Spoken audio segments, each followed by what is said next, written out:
G'day people of YouTube, what's going on? The name is AK, owner of eXtremeAzure Productions, and today I'm bringing you yet another X-React presentation, and today I'm going to be reacting to the recent announcement to Nintendo Switch Online and its delay to September 2018. Now Nintendo has been holding this, or should I say dangling this, in front of our faces since the Switch launched last year.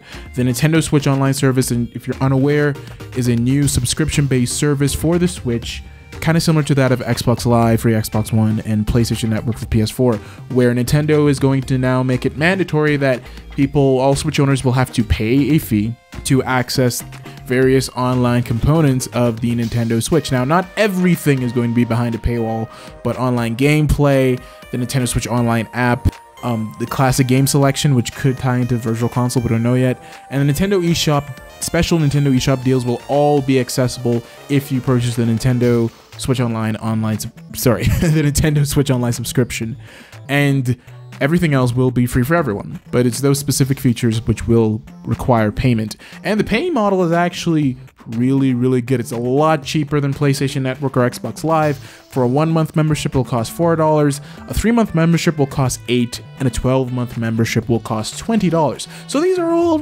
pretty good numbers. Like, I am personally, as someone who I consider myself to be kind of a cheapskate, especially since I've been living on my own for the past year and a half, like I've learned to be very cheap.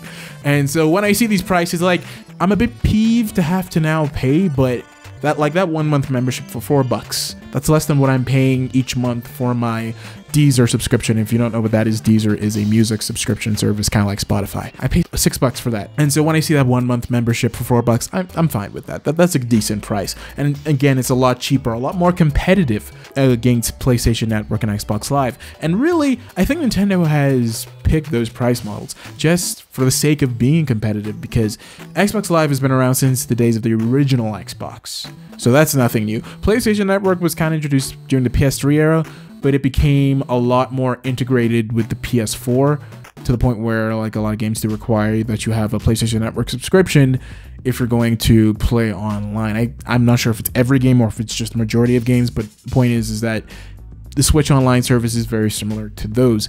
But the thing is that a lot of people are very upset with Switch Online, even though we know next to nothing about it. A lot of people are upset with Switch Online because in its current form, it's very basic. The Switch Online infrastructure that we currently have is very limited. Like, for instance, still using friend codes, even though I thought Nintendo got rid of that during the Wii U days. I don't know why they went back to it, but they did. So we're still using friend codes. You can't chat with your friends on the system. Like, you can't text them, can't send messages at all. No, there's virtually no interaction. Playing online, many games either have very basic online infrastructures, or they don't even have online at all. Like, I've seen a few, not a lot, but I've seen a few Switch games that have shipped without the online component. It's totally missing for some reason. Like, for instance, Farming Simulator. I know that's a very random example, but I did a review over Nintendo Enthusiast for it, and that's one of the things I had to note in my review, is that among some other missing features, the online mode just isn't there for some. I found that quite odd, and there are a few other titles which have come and are coming with no online. So when it comes to this, yeah, the Switch Online service is very basic. Very basic. But that really ties into what the point I'm trying to make with this video is that I think all this, what we're seeing right now, is deliberate. It's very deliberate. As we know so far, this is kind of like the beta. It's like a big beta test for Switch Online. I think Nintendo at this point just has the service up just so people can play online, and that's it. They're not trying to give us anything like totally new, totally in line with what's to be expected, like in being on par with PlayStation Network, Xbox Live, and even Steam.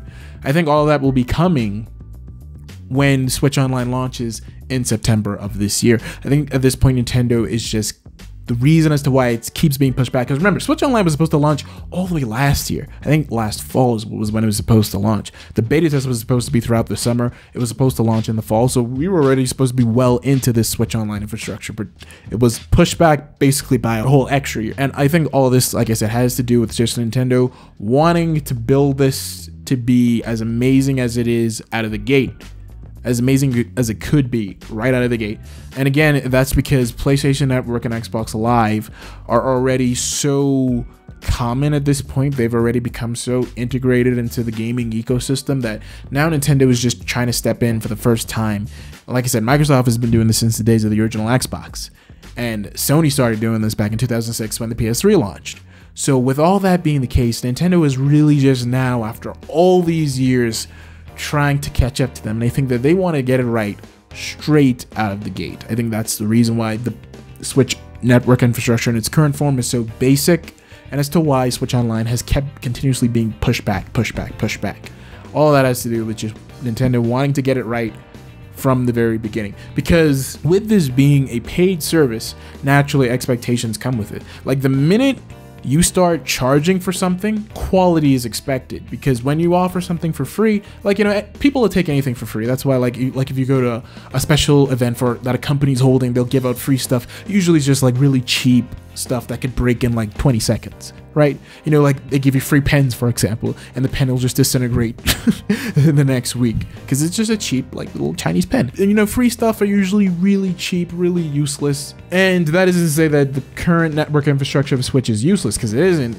It's decent, you know, it's bare bones, but it's decent, and it's basically just about what we were getting with Wii U and 3DS with the Nintendo Net, which again was very basic, very streamlined, and all of that was for free. So in a way, it was kind of okay that Nintendo wasn't offering a network service that was similar to PlayStation Network and Xbox Live in terms of features, because you weren't paying for it. But now with Switch Online, because people will now be required to pay for it, expectations will come with that. So I think that's what Nintendo is working on. And actually, recently during the investors briefing, financial briefing, whatever you want to call it, it was mentioned that Nintendo is working on very attractive programs and content. And this is what they said: we're working on very attractive programs and content for Switch Online. More details will be released later this year.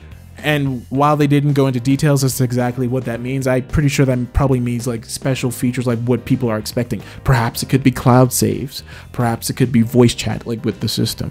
Perhaps it could be messaging, maybe even achievements, for example. Like, it could be all the features that you're currently getting on PlayStation, Xbox, and even PC. And all that is just being built up in the background, just waiting for that September release. And I think Nintendo's just been working very hard to just make sure that everything is just ready to go from day one, because if they launch it and it's not decent enough, there's just going to be massive amount of complaints. And I'm pretty sure after going through the Wii U era, which was a massive amount of complaints from the community, Nintendo just doesn't want to go through that again. So they want to get it right the first time. And really, this is kind of to be expected from Nintendo. Most of their games, you know, they tend to polish them spotless before they release them, even if it means delaying them by a couple months or even a couple years. They want to polish it to make sure that it's ready. So I really am not surprised that they're doing this now with Switch Online. But my main concern with this, like really the only thing I'm truly concerned about, is what's the reaction going to be from Switch owners.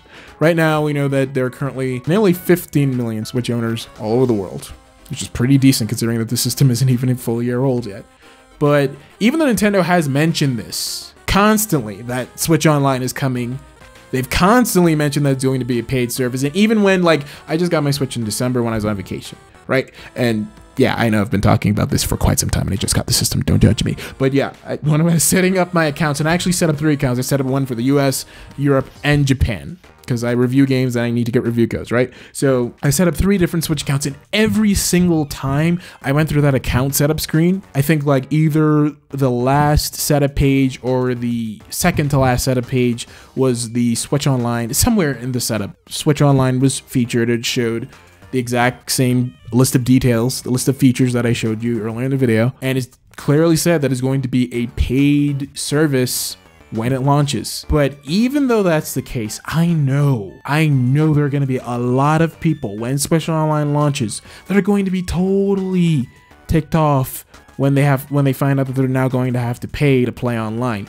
I know that's going to be the case, not because Nintendo has done a bad job at communicating it, but because people don't read and they conveniently forget. And so when Switch Online launches, people are gonna be like, hey man, I've had my Switch all these months and I wasn't paying for anything. Now I gotta pay to access online multiplayer. Like, well, what's this all about, man? I didn't know anything about this. I could really see like customer service reps on Nintendo's hotline having to answer to a lot of disgruntled customers who are going to be giving them that message. Like, I didn't know that this was going to be happening. Why wasn't I told about this? And they're going to be telling them, well, sir, when you set up your Nintendo Switch, it clearly said that Switch Online is going to be a paid service. And now that it's launched, it's now a paid service. So I'm sorry, but it was clear. No. Trust me. There are going to be people who do that. People can be ridiculous. So I know that that's going to be the major backlash here.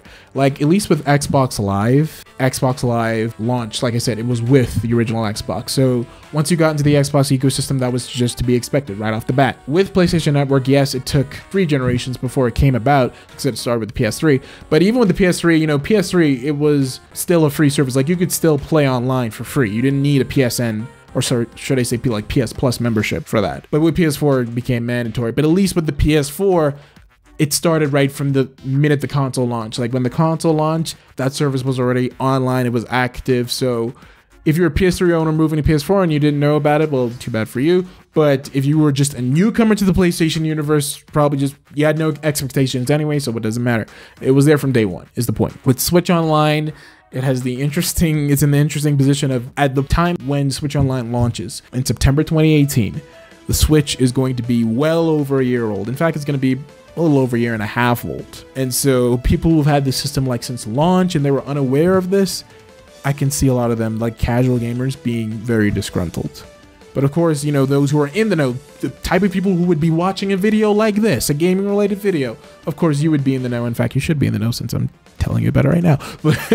But you get my point. So really, that's what I'm actually waiting to see, because I have a feeling the Switch Online is going to be pretty decent. I have no problems paying for it, not when the price is that cheap. Now, if it costs $60, yeah, I'd be kind of peeved about it.